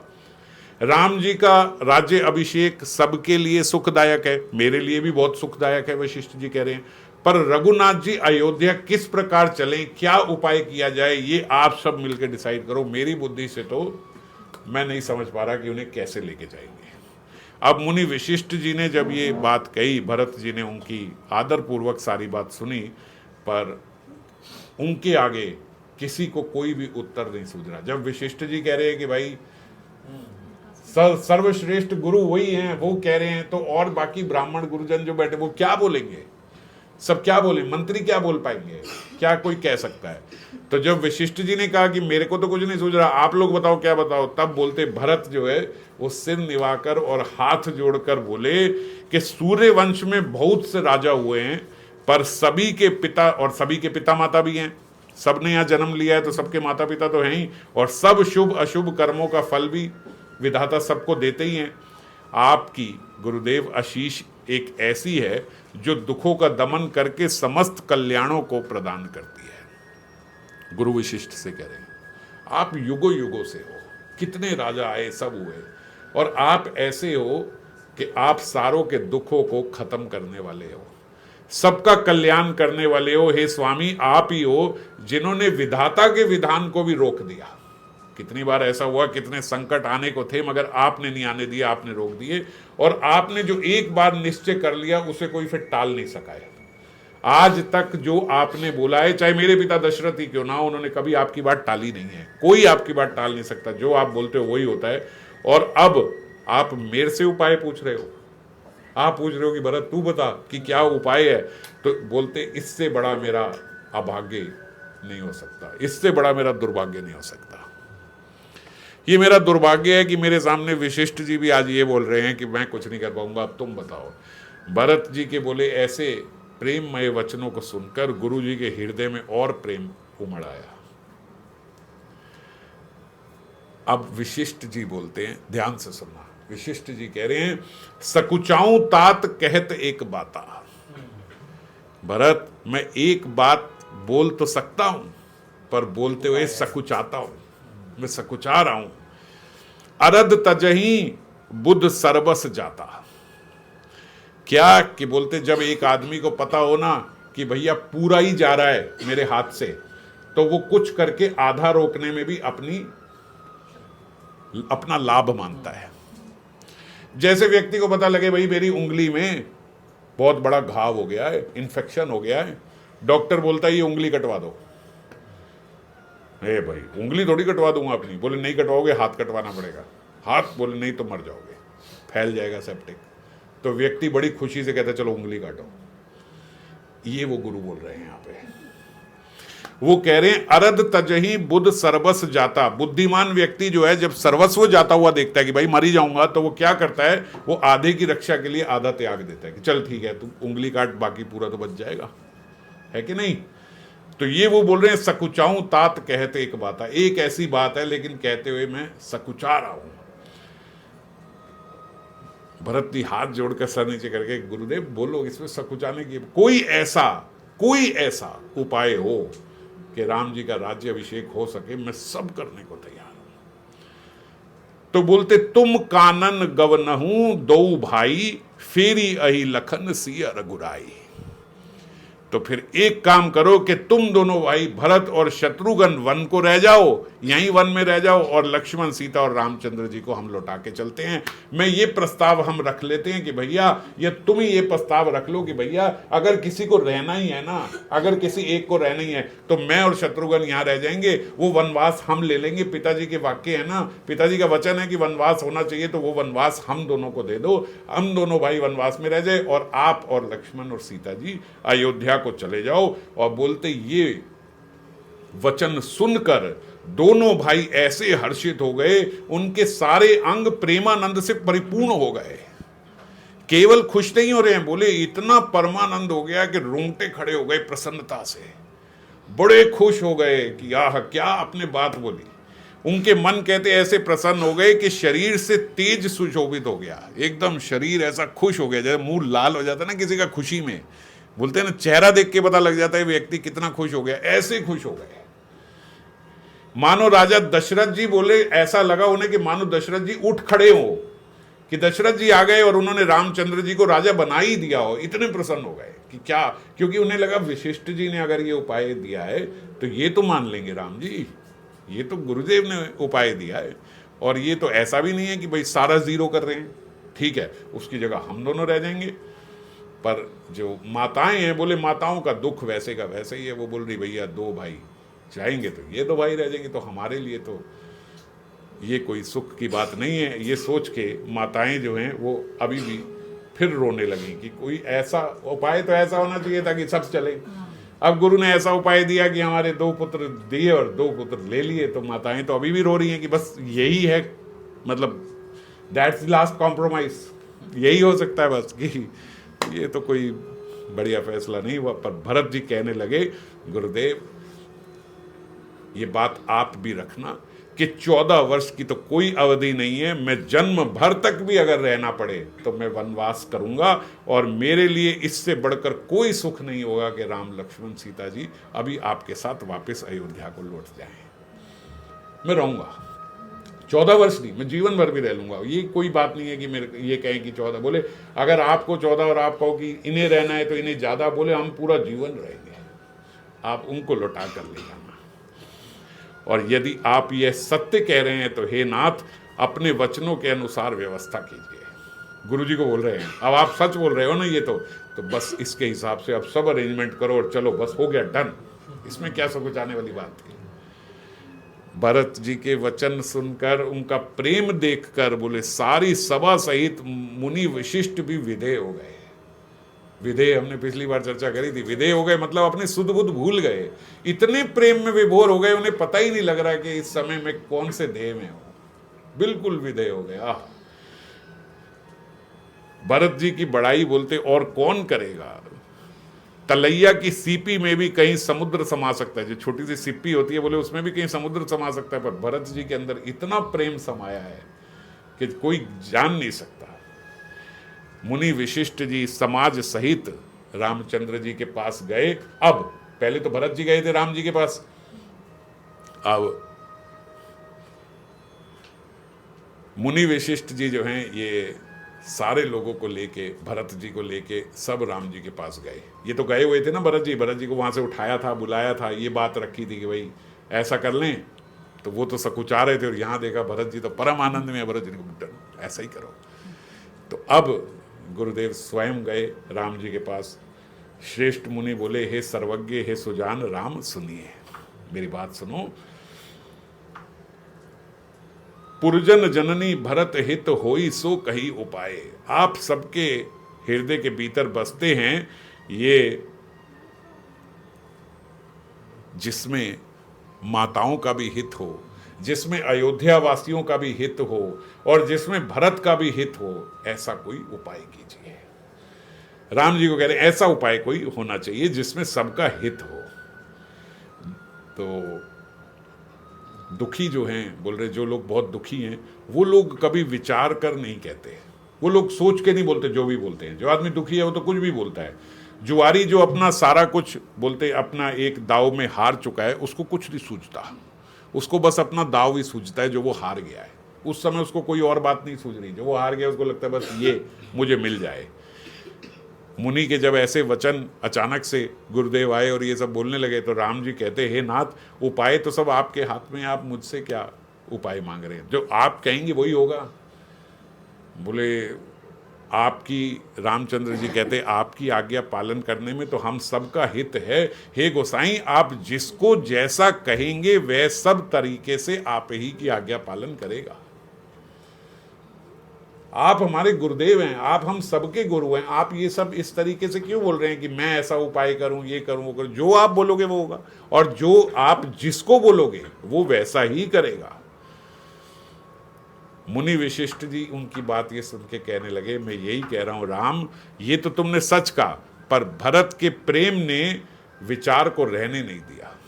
मेरी बुद्धि इस समय विचार करने लायक नहीं है। वो जुआरी जिसकी मैं तुमसे बात कर रहा हूं कि वो अपने खोए हुए दाव को ही पाना चाहता है, ऐसे ही मेरा प्रेम स्वतः इतना भरत के साथ है कि मुझे सच सही गलत कुछ नहीं पता। मुझे ऐसा लगता है जो भरत कह रहा है बस ये हो जाए।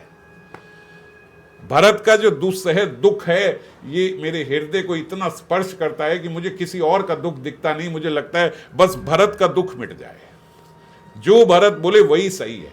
इसीलिए मैं इस समय कोई निर्णय करने में सक्षम नहीं हूं, मैं निरपेक्ष भी नहीं हूं। अपने आप से बोल रहे हैं, मैं निरपेक्ष नहीं हूं, मुझे नहीं पता विवेक क्या है, सही क्या है, गलत क्या है। इस समय तो भरत के प्रेम के आगे मेरे को ऐसा लगता है जो भरत कह रहा है ये हो जाए बस। भरत स्नेहु विचारू ना रखा, इसके स्नेह ने मुझे विचार करने लायक रखा नहीं। ये गुरु बोल रहे हैं, देखो ऐसा प्रेम होता है। भरत भगति बस भई मति मोरी, भरत की भक्ति ने, जो तुम्हारे प्रति भरत की भक्ति है, जो भरत का स्नेह है, उसने मेरी मति को भोरी कर दिया है। मैं सही गलत का फैसला ले ही नहीं पा रहा हूं। और इस बात के शिवजी साक्षी हैं कि जो भरत कह रहा है मुझे लग रहा है बस वही शुभ होगा, जो भरत बोलेगा बस यही ठीक होगा। मुझे यही समझ में आ रही है और मुझे कुछ समझ में ही नहीं आ रही। मोरे जान भरत रुचि राखी, मुझे तो यही है बस भरत की जो रुचि है ये रख ली जाए, जो भरत कहता है वो हो जाए। जो कीजिए सो शुभ शिव साखी, जो ये कहे वो कर दो। शिव जी साक्षी हैं, मेरे मन में बस यही आ रहा है इस समय, मेरे मन में और कुछ नहीं आ रहा। पहले भरत की विनती आदर पूर्वक सुन लीजिए, फिर उस पर विचार कीजिए। अब सारी बात उन्होंने भरत पे डाल दी, मैं कुछ नहीं बोल रहा हूं। आप भरत जी की बात सुन लो, जो भरत जी कहें आप वो करो। अब राम जी बोलते भाई देखो, भरत जी और गुरु जी का स्नेह देखकर राम जी पहले तो बड़े आनंदित हो रहे हैं, क्यों, मेरा भाई है भरत, और भरत से गुरु का इतना प्रेम, गुरु का भरत से इतना प्रेम, ये बहुत बड़ी बात है। शिष्य का अपने गुरु से प्रेम हो, शिष्य तो ये कहते हैं गुरुदेव जो कह रहे हैं यही सही है, इनकी हाँ में हाँ, इनकी ना में ना, हमने ये चर्चा करी थी पिछली बार, है ना। शिष्य का तो ये कर्तव्य भी है, शिष्य ये बोले तो इससे ऐसा नहीं है कि एकदम प्रेम झलक के आ रहा है, शिष्य का तो यही कर्तव्य भी है। शिष्य तो ये बोलता ही है, गुरु जो कहे यही सही, गुरु दिन कहे दिन, गुरु रात कहे रात। पर आज पहली बार गुरु ये बोल रहे हैं कि जो भरत कहे ये सही, और ऐसे नहीं कि बोल रहे हैं मैं सिर्फ बोले शिवजी साक्षी हैं, मेरे हृदय से भी यही है कि जो भरत कहे बस ये हो जाए, भरत जो बोले उसकी बात पूरी हो जाए बस। मैं इससे ज्यादा मैं अभी विचार कर भी नहीं पा रहा। श्री रामचंद्र जी बोले, हे नाथ, मैं सत्य कहता हूं, विश्व भर में भरत के समान आज दूसरा कोई नहीं है, इसके जैसा दूसरा भाई कोई ना हुआ है ना कभी होगा। जे गुरु पद अंबुज अनुरागी, ते लोकहूं बेदहूं बड़ भागी। जो लोग गुरु के चरण कमलों के अनुरागी हैं वे इस लोक में और परलोक में भी बड़ भागी होते हैं, पर फिर भी राउर जापर अस अनुरागु, को कहीं सकई भरत कर भागो। और जिस पर गुरु का ऐसा स्नेह हो जाए, जिस शिष्य का अपने गुरु से ऐसा स्नेह हो जाए, वही बहुत बड़भागी है। इस लोक पर लोक उसे सब कुछ प्राप्त हो जाता है। और गुरु का जिससे ऐसा प्रेम हो जाए, आहा, उस भरत के भाग्य को कौन कह सकता है। ऐसा दूसरा व्यक्ति, ऐसा दूसरा शिष्य नहीं हो सकता। ऐसा मेरा भाई है। बोलते छोटा भाई जानकर मैं इसकी ज्यादा बड़ाई करने में थोड़ा सकुचा रहा हूं।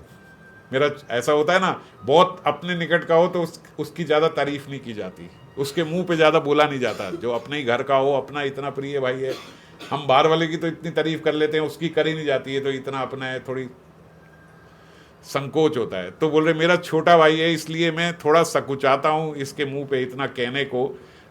भरत जो कुछ कहे, जैसी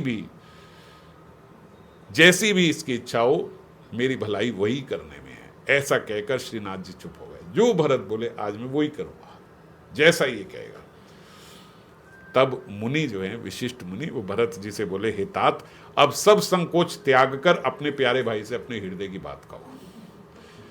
अब यहां ऐसे कह रहे हैं, पता बता के तो यही आए हैं, पीछे तो यही बता के आए कि तुमने क्या करना है। यहां बोलो चलो अब अपने हृदय की बात जो तुम्हारे हृदय में वो बोलो। बोले भरत अब उस समय कुछ कह नहीं सक रहे, चुप खड़े हैं। कमल के समान नेत्रों में परम अश्रुओं से भरी हुई हैं, एकदम उनके प्रेम अश्रु निकल रहे हैं। और उन्हीं प्रेम अश्रुओं के साथ वे बोले मैं क्या कहूं। भरत जी कह रहे हैं अपने स्वामी का स्वभाव मैं जानता हूं, राम जी का स्वभाव मैं अच्छे से जानता हूं। वे अपराधी पर भी कभी क्रोध नहीं करते और मुझ पर तो उनकी विशेष कृपा और स्नेह है। मुंह पर कृपा स्नेह विशेषी। राम जी का मेरे पे बहुत स्नेह है, ये मैं जानता हूं, आज से नहीं बचपन से जानता हूं। बचपन से उन्होंने कभी मेरे मन को तोड़ा नहीं है। भरत रो रहे हैं, रोते रोते बोल रहे हैं, इन्होंने कभी मेरी बात टाली नहीं, कभी नहीं टाली। जो मेरे मन में आया, चाहे मैं उसे बोल ना पाया हूं, लेकिन तब भी इन्होंने मेरे मन की बात पूरी की है। मेरे हारने पर भी खेल में प्रभु ने मुझे जिता दिया है, ये मैं देखता हूं। हमने चर्चा करी थी ना, ये ऐसे खेलते थे। मैंने भी प्रेम और संकोचवश कभी सामने मुंह नहीं खोला आज तक। आज आप बोल रहे हो कि आप अपने हृदय की बात बोलो, ये मेरे लिए बड़ी अजीब बात हो रही है आज। विशिष्ट जी बोल रहे हैं ना, अब आप बोलो अपने हृदय की बात बोले। आज मेरे को अपने हृदय की बात बोलनी पड़ रही है, मेरे लिए यही बड़ी अजीब बात हो रही है। आज तक कभी ऐसा नहीं हुआ कि मैंने कुछ बोला हो इनके सामने, मैंने कभी कुछ मांगा ही नहीं इनसे। मेरी बात ऐसे ही सारी पूरी होती गई है। प्रेम के प्यासे मेरे नेत्र आज तक प्रभु के दर्शन से कभी तृप्त ही नहीं हुए हैं। आज तक कभी ऐसे नहीं हुआ कि इन्हें देखकर ये मेरी आंखों के सामने हो तो मैंने अपना मुंह फेर लिया हो। जब जब प्रभु राम मेरे सामने रहे हैं भैया, मैं इनको देखता रहा हूं और आज तक मेरी आंखें आज तक भी कभी तृप्त नहीं हुई इनको देखने से। परंतु विधाता मेरा दुलार ये सह न सका, उसने नीच माता के बहाने अंतर डाल दिया। और यह भी कहना आज मुझे शोभा नहीं देता, क्योंकि अपनी समझ से तो कौन साधु और पवित्र होता है। मैं अपने आप को साधु बोल रहा हूं और अपनी मां के बारे में ऐसा बोल रहा हूं। जिसको दूसरे साधु और पवित्र माने, साधु तो वो है। भरत जी कह रहे हैं, तो मैं अपने आप को बोल रहा हूं। माता नीच है और मैं सदाचारी हूं या साधु हूं, ऐसा हृदय में लाना भी करोड़ों दुराचारों के समान है। ऐसा मुझे सोचना नहीं चाहिए। क्या कोदो की वाली उत्तम में भी कभी धान फल, जो कोंदो की जो झाड़ी होती है ना, जो कोंदो की बाली होती है, कोंदो की बाली क्या होती है, जैसे जिसको आज हम मिलेट्स बोलते हैं, है ना? तो और जो धान होती है उसमें तो उसको जब हम झाड़ते हैं तो चावल निकलता है उसमें। तो कोंदो को पहले बोलते थे गरीबों के चावल, ये गरीबों के चावल होते हैं। तो वो ऐसे बोलते हैं कि कोंदो की बाली उत्तम धान फल दे सकती है क्या? चावल इज अ रिच फूड। धान में से इतना निकलता है, कोंदो में से नहीं निकलता, वो गरीबों का चावल होता है, छोटा छोटा। तो आज तो जमाना उल्टा है, लोग कहते वही खाना है, ये नहीं खाना है।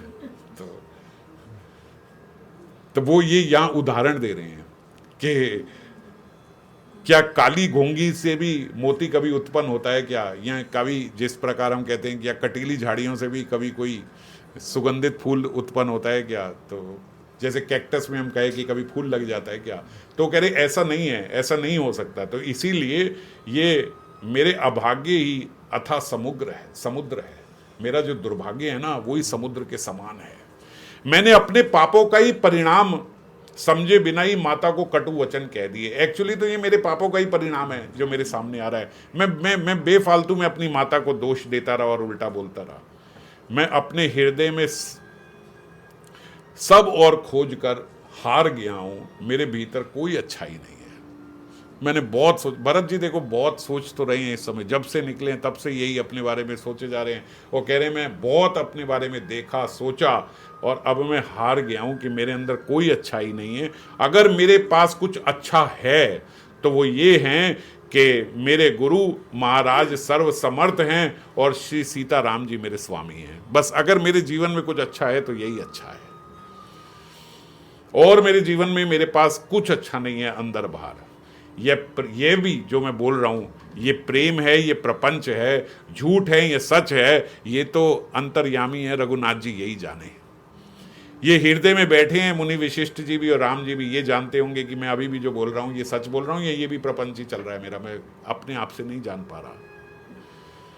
पिताजी का मरना, माता की कुबुद्धि और यहाँ माताएं जो व्याकुल हो रही है, वो ये सब जो देख नहीं पा रही हैं, अवधपुरी के नर नारी सब दूसरे ताप से जल रहे हैं। इन सब सारे अनर्थों का मूल अगर कोई है तो मैं देखता हूं वो मैं ही हूं।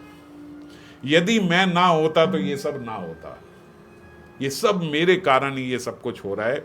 और यह सुन और समझ पाने के बाद भी मैं आज तक ये शरीर धारण किए आपके सामने खड़ा हूं। हे रघुनाथ जी, राम जी, लक्ष्मण और सीता जी, आप मुनियों का सा वेश धारण करके बिना जूते पहने पैदल वन को चल रहे हैं। यह सुनकर और अब तो यह देखकर भी मैं जी रहा हूं, मेरे प्राण निकल नहीं गए। और फिर निषाद राज का मैंने इतना इतना प्रेम देखा, वो प्रेम देख के भी मेरा हृदय फटा नहीं। अभी भी मैं ऐसे का ऐसा ही हूं, मेरे हृदय में छेद नहीं हुआ। मैं कैसा हूं? न प्रेम देख के मेरा हृदय विदीर्ण हो रहा है, ना इतना दुख देख के ही मेरे प्राण निकल रहे हैं। पता नहीं किस पाषाण से बना हुआ है।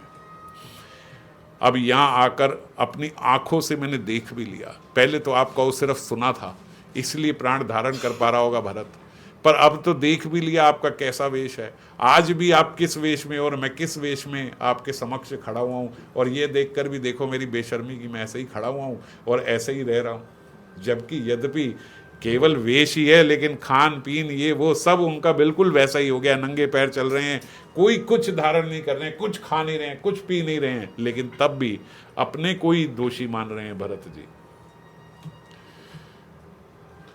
श्री राम, सीता और लक्ष्मण जी भी जिसको शत्रु जान पड़े अपने, ऐसी कैकेयी के पुत्र मुझे छोड़कर देव ऐसा दुसह दुख और किसे देगा? देना भी मुझे ही चाहिए। जिसकी माँ ऐसी हो कि उसे राम, लक्ष्मण और सीता अपने शत्रु दिखाई दे रहे हैं, उसको तो ऐसा दुख मिलना ही चाहिए।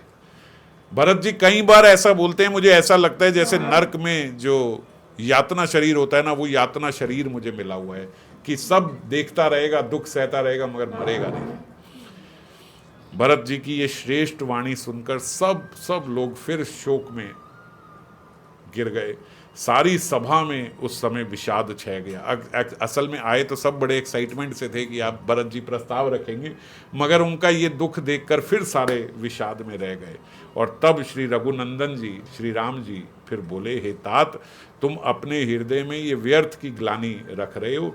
जीव की गति तो ईश्वर के अधीन है, और मेरे मत में चाहे भूत, वर्तमान या भविष्य, तीनों कालों में और तीनों लोकों में सब पुण्यात्मा पुरुष जितने भी होंगे वो सब तुमसे नीचे ही हैं।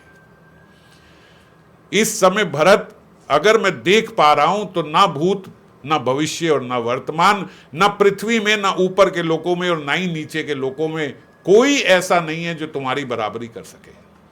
सबसे उत्तम तुम हो, तुमसे ऊपर कोई नहीं है।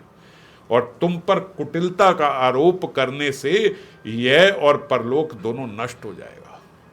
कोई ऐसा सोच भी ले तो। माता कैकेयी को तो वे ही मूर्ख दोषी मानते हैं जिन्होंने गुरु और साधुओं की सभा का कभी सेवन नहीं किया। और बात सत्य है, गुरु साधु से जिसने रामायण नहीं सुनी है वही केवल माता कैकेयी को दोष देंगे। हे भरत, तुम्हारा नाम स्मरण करते ही समस्त अमंगलों का समूह जो है वो मिट जाता है। सारे अमंगल खत्म हो जाएंगे, सारे पाप खत्म हो जाएंगे, जो भरत का केवल नाम स्मरण कर लेंगे। लेंगे भी नहीं, बस अभी स्मरण में आ गया। मिटी हई पाप प्रपंच सब, अखिल अमंगल भार, लोक सुजसु पर लोक सुखु, सुमिरत नाम तुम्हार। इस लोक में सुंदर यश और परलोक में भी सुख प्राप्त करेगा जो केवल तुम्हारे नाम का स्मरण कर ले। हे तार्थ, तुम व्यर्थ का ये कुतर्क मत करो। गुस्सा आ रहा है उन्हें, ये गंदी बातें तुम मत बोलो भरत अपने मुख से। बैर और प्रेम छिपाए नहीं छिपता, इसलिए तुम्हारा प्रेम, तुम कितनी भी बात करो, वो छुप नहीं रहा है। मैं तुम्हें अच्छी तरह से मैं जानता हूं भरत। क्या करूं, दुविधा है इस समय, तुम बात समझो। अब वो भी समझ रहे हैं कि भरत जी क्या कहना चाह रहे हैं, क्या है वो, इसीलिए पहले ही बोल रहे, देखो मेरी दुविधा है, मेरी बात को समझो। राजा ने मुझे त्याग कर जो सत्य को रखा है और प्रेम पण के लिए ये शरीर तक छोड़ दिया, उनके वचन को मैं कैसे मिटिया मेट कर दूं? अब उनके वचन में कैसे मिटा दूं? जो अपने वचन के लिए राजा ये शरीर तक छोड़ के चले गए, आज मैं उनके वचन को मिथ्या कर दूं? मैं तुम्हारे प्रेम को देख रहा हूं। ऐसा नहीं है कि ये मुझे पता नहीं है कि तुम यहाँ क्यों आए हो या तुम क्या बोलने वाले, मुझे सब पता है, पर मेरी दुविधा को समझो। अब वो राजा भी नहीं रहे, हमारे पिता नहीं रहे जिन्होंने इस वचन को रखने के लिए अपना शरीर तक छोड़ दिया। अब मैं क्या कर सकता हूं? अब तुम जो कुछ कहो अवश्य ही मैं वह करना चाहता हूं। ये मेरी दुविधा है कि जो भरत तुम्हारे जैसा दूसरा भी नहीं है, जो तुम कह रहे हो मैं वो भी करना चाहता हूं, पर फंस गया मैं, उनके वचन भी मुझे रखने हैं। अभी कुछ बोले नहीं भरत, अभी तो वो कह रहे हैं ना, आज तक मुझे कुछ बोलना पड़ा है भी नहीं, ये जानते हैं मेरे मन को। तो मन को प्रसन्न कर और संकोच को त्याग कर जो कुछ कहोगे मैं आज वैसा ही करूंगा। ठीक है, दुविधा है, लेकिन राम जी कहते आज मैं वही करूंगा जो तुम बोलोगे। राम जी का यह वचन सुनकर बोले सारा समाज जो अभी विषाद में घिर गया था सब सुखी हो गए वापस। राम जी तो सत्यवादी हैं, इन्होंने एक बार बोल दिया कि जो तुम कहोगे मैं वो करूंगा तो फिर वो होगा। और बोलते ये सुनते ही ऊपर इंद्र जो है वो भयभीत हो गया। फिर से देवराज इंद्र भयभीत होकर सोचने लगे कि बना बनाया काम अब बिगड़ना ही चाहता है, अब मैं कुछ नहीं कर सकता, अब तो बिगड़ना ही बिगड़ना है। अब सब मन ही मन राम जी के शरण गए, वो मन से देवताएं जो हैं, और फिर विचार करके आपस में सारे देवता लोग आपस में विचार करके सोचने लगे कि देखो ये जो राम जी है ना, ये अपने भक्तों के ही वश में है। असल में ये हम देख रहे हैं, सारी चीजें वो सब समझ रहे हैं, लेकिन फिर भी कह रहे हैं भरत जो तू कहेगा मैं वो करूंगा। तो ये समझ में आती है कि ये ईश्वर जो हैं ये अपने भक्तों के वश में है। और अम्बरीश और दुर्वासा की जो घटना है वो भी हम सबको याद ही है ना। तो इंद्र बिल्कुल उस समय निराश हो गए कि भैया कुछ नहीं हो सकता, क्योंकि ये जो इनके भक्त कहेंगे ये वही करेंगे। सब देवता परस्पर कानों से लग कर कहते हैं, एक दूसरे के कानों में बात कर रहे हैं कि भैया अब देवताओं का जो काम है, देवताओं का जो काज है, अब ये भरत जी के हाथ में है। असल में अब हमारी डोर राम जी के हाथ में नहीं है, असल में अब हमारी डोर भरत जी के हाथ में है। अब जो ये कहेंगे राम जी वही करेंगे, क्योंकि राम जी ने कह दिया अब भरत अब जो तुम कहोगे मैं वही करूंगा। अब देवताओं को कोई और कह रहे उपाय तो दिखाई नहीं देता। श्री राम जी अपने श्रेष्ठ सेवकों की सेवा को ही मानते हैं कि भैया जो ये बोलेंगे वही होगा। अतएव भरत जी का ही सब लोग अपने अपने हृदय में प्रेम सहित स्मरण कर रहे हैं। अब सब राम जी का स्मरण छोड़ के भरत जी का स्मरण कर रहे हैं, भरत जी का ही नाम ले रहे हैं और भरत जी को ही अपने हृदय में बसाकर उनसे प्रार्थना करें कि भरत जी अब आप बचा लो। इससे पहले तक राम जी की प्रार्थना कर रहे थे, अब भरत जी की कर रहे हैं। और बृहस्पति ने जब ये देखा तो बोलते, बृहस्पति कहते तुम्हारे बड़े भाग्य हैं देवताओं, जो आज तुम भरत जी के चरणों का प्रेम जगत में समस्त शुभ मंगलों का मूल जान पा रहे हो। आज तुम्हें ये बात समझ में तो आगे नहीं, अभी तक तो उल्टी बात करते थे, भैया भरत की बुद्धि फेर दो, ये कर दो वो कर दो। आज तुम समझ पाए हो, ये है तरीका कि अगर कोई बात ईश्वर से मनवानी है तो उनके भक्त के चरणों में गिर जाओ, जो वो बोलेगा वो उन्हें करना पड़ेगा। आज तुम देवताओं सही समझ गए। श्री राम जी के सेवक की सेवा सैकड़ों काम धेनुओं के समान सुंदर है। एक गैया की सेवा सैकड़ों देवताओं की सेवाओं के समान है। ऐसे बोलते समस्त देवताओं की सेवा के समान है एक गैया की सेवा। और वो गैया भी अगर कामधेनु गैया हो, कामधेनु गैया कौन होती है? जो आपकी सर्व इच्छा पूर्ण करने में सशक्त है। जो भी आप मांगो वो आपको मिलेगा, जो भी आप मांगो वो मिलेगा। और वो बोलते ऐसी सैकड़ों कामधेनुओं की अगर आपने सेवा कर ली तो बोलते वो राम जी के एक सेवक की अगर आप सेवा कर लो उसके बराबर है। सीतापति सेवक सेवकाई, कामधेनु सय सरिस सुहाई। भरत भगति तुम्हारे मन आई, तजहू सोचू विधि बात बनाई। अब तुम छोड़ दो, अब चिंता छोड़ दो। तुम्हारे मन में जो ये आ गया ना कि हम भरत जी की सेवा करें, हम भरत जी की प्रार्थना करें, भरत भगति तुम्हारे मन आई, जो भरत जी की भक्ति तुम्हारे मन में आ गई ना, अब सोच छोड़ दो, विधाता ने तुम्हारी बात बना दी, हो गया काम तुम्हारा। ये बृहस्पति जी बोल रहे देवताओं को। अब टेंशन ना लो, अब तुम्हारा काम हो गया। पहले वो क्या कहते थे कि तुम अपनी बनी बनाई बिगाड़ लोगे अगर तुमने भरत जी से बिगाड़ ली तो। अब जब भरत जी की वो भक्ति कर रहे थे, बोले अब तो तुम्हारा काम बन गया, अब तुम टेंशन लेना छोड़ दो। हे देवताओं, भरत जी को श्री रामचंद्र जी की परछाई जानकर मन स्थिर करो, और अब डर की कोई बात नहीं है। अब जब तुम भरत जी के शरण आ गए हो तो अब डरो मत। समय बहुत हो गया है, तो आगे अब भरत जी आगे अभी अपनी प्रार्थना रखेंगे। देवतागण जो है सब भरत जी के शरण में आ गए हैं और भरत जी अब बोलना चाहते हैं अपनी बात। राम जी पहले ही बोल चुके हैं, आप जो कहोगे मैं वही करूंगा। गुरु वशिष्ठ जी बैठे हैं और भरत जी को इशारा कर रहे हैं, अब बोलो अब बोलो। अब जब राम जी ने भी कह दिया कि अब जो तुम कहोगे, अब वशिष्ठ जी कह रहे हैं अब बोल दो यार, अब बोलो अपनी बात। और अब वो अपना प्रस्ताव रखेंगे जब वो चाहते हैं, तो वो चर्चा हम फिर अगली बार करेंगे। जय राम।